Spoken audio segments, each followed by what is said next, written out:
Baik, pemirsa sekalian, kita melanjutkan untuk melakukan analisa statistik terhadap data-data kinerja energi yang terkait energi. Kita kemarin sudah membahas tentang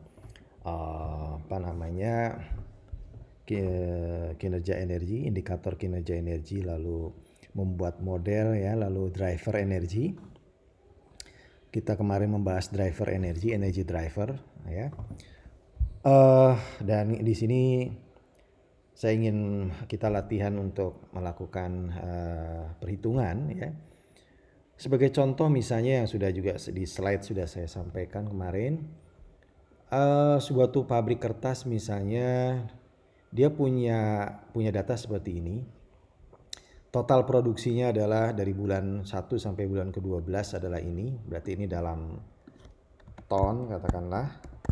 Ya, dalam ton. Total produksi. Lalu ada ini energinya dalam gigajoule. Dan ini energi ini adalah merupakan total dari konsumsi energi yang dikonsumsi oleh pabrik itu. Jadi kalau pabrik itu memiliki 4 atau 5 seperti kemarin di pabrik kertas, dia punya banyak sekali jenis energi. Misalnya saya tampilkan di sini. Ada begitu banyak jenis energi. Nah, semuanya harus dijumlahkan, misalnya dijumlahkan menjadi energi total.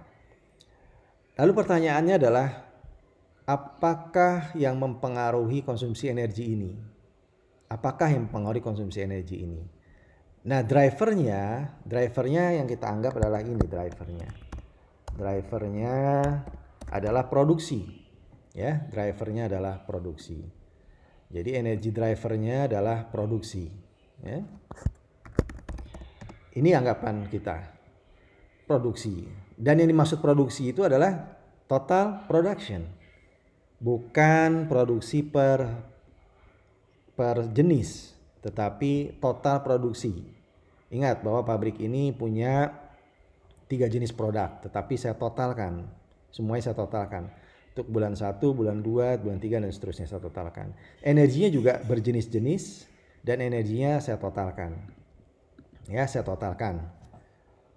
Nah, karena ini energy driver, maka ini adalah independent variable, ya. Variable. Sedangkan energi karena dia tergantung kepada total produksi, maka di sini disebut dependent variable. Variable ya. Oke. Berarti apa? Berarti ini adalah Y, sumbu Y yang independen, yang independen adalah sumbu X ya, sumbu X. Jadi sumbu X-nya adalah independen, sumbu Y-nya adalah dependent. Nah, kita coba cari hubungannya korelasi antara Y dengan X ini. Apakah sumbu X atau axis ya, lebih enak gitu ya, sumbu ini axis. Apakah Y ini tergantung kepada X atau hubungannya kuat antara Y dengan X gitu kan? Maka kita melakukan uji regresi. Nah, kita bagaimana caranya? Ada beberapa cara. Misalnya kita bisa gunakan ini data, lalu data analisis. Di data analisis itu nanti kita bisa macam-macam ya cari, kita pilih regression. Oke, regression. Nah, ketika ketemu regression ini, maka kita pilih sesuai dengan ini. Pertanyaan di sini ya. Saya hapus dulu nih sisa pengerjaan sebelumnya, regression. Kita pilih mana yang jadikan Y, mana yang jadikan X. Y-nya adalah ini. Y-nya ini kita blok Y-nya. Ya, kebalik. Y-nya adalah ini, kita blok ya. Kita blok semuanya. Lalu X-nya adalah total produksi. Kita blok juga. Oke. Ya. Confidence level, labels dan lain-lain nanti saja, ya kan? Outputnya mau diletakkan di mana? Di worksheet play di halaman berikutnya atau di new workbook. Saya akan tempatkan saja di sini misalnya. Ya di sini. Sorry, ini kok ke apps ya. Ini ke sini, ini X-nya, ini Y-nya. Oke. Y-nya outputnya akan saya letakkan di sini. Oke. Oke, lalu akan muncul hasil seperti ini. Nah, seperti ini ya. Seperti ini. Ini R square-nya 0,0015, berarti jauh di bawah 0,075. Ya. 0 di bawah 0,75. Atau cara yang paling gampang karena ini masih dua variabel. Ya, masih satu variabel. Variabelnya ini nih, minus 1 sekian, intercept-nya ini. Maka kita boleh coba cara lain. Saya hapus dulu ini. Karena ini hanya kita bicaranya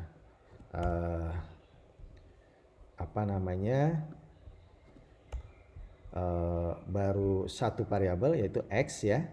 Baru X satu variabel. Maka kita bisa saja menggunakan cara yang lebih mudah, yaitu kita pakai insert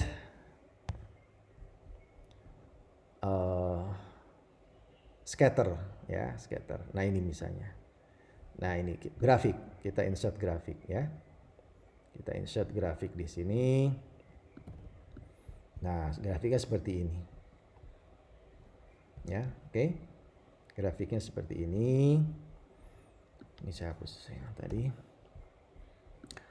Maka dari grafik ini kita ingin tahu ini kan ini X-nya ya. Ini X-nya, X-nya adalah produksi. Lalu dependent variabelnya energinya yang Y. Yang Y ya. Oke. Nah, kita ingin ingin tahu persamaannya. Dia persamaannya seperti apa sih yang menghubungkan X dengan Y ini? Kita lihat saja ke sini, ke chart design, lalu kita ke quick layout ini, lalu kita lihat yang ini ada persamaan function ini. Nah, dia akan muncul. Begitu kita hapus. Nah, supaya lebih mudah dibaca, ini persamaannya. Nah, persamaannya ini. Ya, persamaannya ini. Jadi dari sini kita lihat bahwa persamaannya antara Y dengan X itu dihubungkan dengan ini. Ya. Y sama dengan minus 1,80074 X. X-nya adalah produksi plus 1E pangkat 0,7. 10 pangkat 0,7 atau sekitar 10 jutaan gigajoule. Jadi R square-nya di sini muncul 0,0016. 0,016. Kita tahu bahwa 0,016 ini berarti korelasi antara sumbu X ya yang merupakan yang adalah produksi ya, produksi total ya, dengan sumbu Y yang energi total ya, energi total dalam gigajoule. Ini tidak bagus hubungan korelasinya, sehingga persamaan ini kita tidak bisa pakai. Tidak bisa kita gunakan persamaan ini karena Anda lihat di sini titik-titiknya berpencar jauh, scattering ya. Sangat berpencar sehingga tidak berhubungan. Dengan kata lain, maka cara seperti ini dengan kata lain bahwa kita salah menentukan energy driver. Kita salah dalam menentukan energy driver karena belum tepat ya, energy drivernya belum tepat. Hubungannya masih sangat jauh ya. Kemarin saya sudah jelaskan di slide ya, ini hanya hitungannya saja. Lalu kalau begitu bagaimana caranya? Kita coba lihat ya. Kita coba lihat drivernya adalah menjadi 3, yaitu produksi pulp, paper, dan tisu.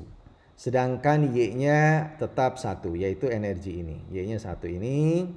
Tadi kehapus, sorry. Kita letakkan di sini. Lalu Special value. Oke, ya ini dia. Jadi ini energinya.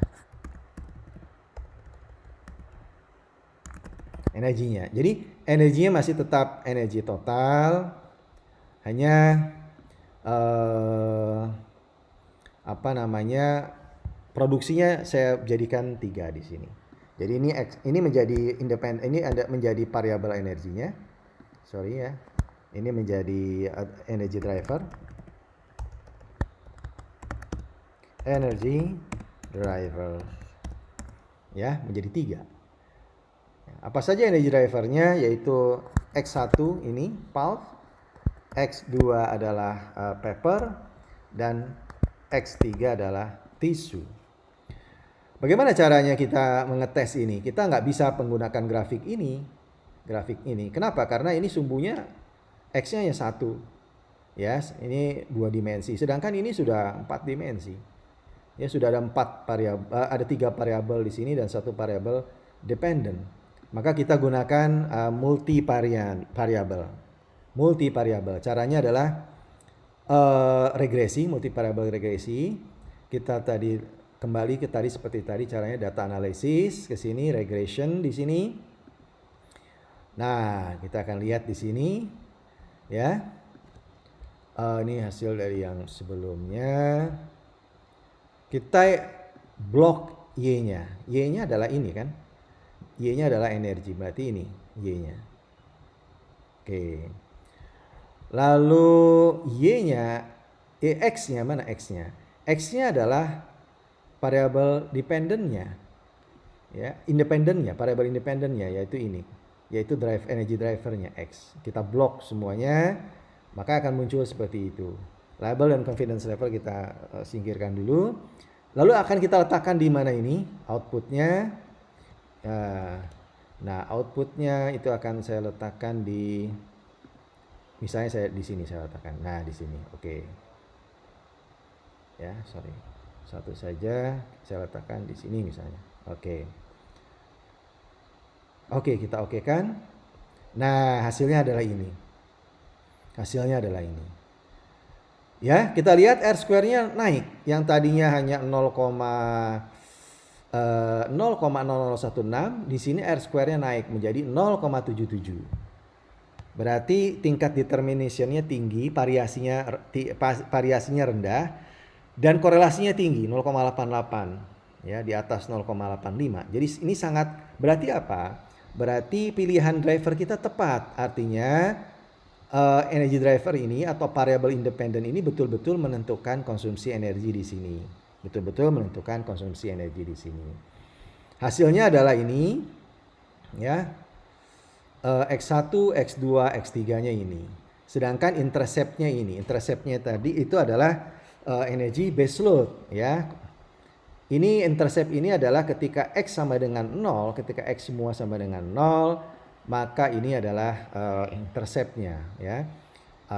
Ketika produksi 0, ya inilah energy base load-nya. Jadi persamaannya kita bisa tulis, ya, Y itu adalah energi konsumsi sama dengan 1643376,27, yang tiada lain adalah ini, ditambah ya 2,0399 X1 ditambah, ini negatif, di sini minus 229,525 X2 ya plus 696,641 X3. Nah, kita punya sekarang persamaannya, sehingga kita kita punya persamaan baseline-nya ini, ya, persamaan baseline-nya. Y itu adalah konsumsi energi,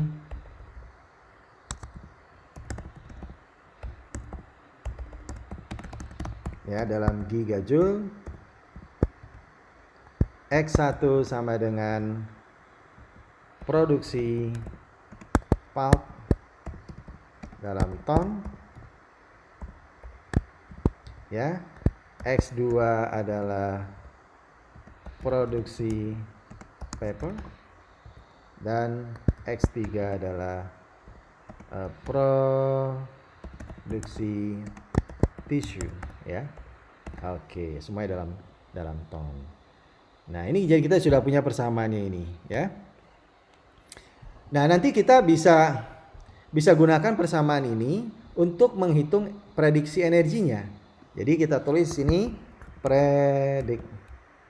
energi prediksi, ya, prediksi yang diprediksi begitu kira-kira, ya. Ya, nah ini saya insert saja. Nah, energi prediksi yaitu dengan menggunakan persamaan ini, ya, dengan menggunakan persamaan ini. Nah, demikian nanti kita lanjut lagi. Anda bisa untuk latihan mungkin di sini masukkan persamaan ini, lalu masukkan X1, X2, X3-nya, maka Anda akan peroleh energi prediksinya berapa. Apa bedanya dengan ini? Kalau ini aktual, ini energi aktual. Ya, ini aktual.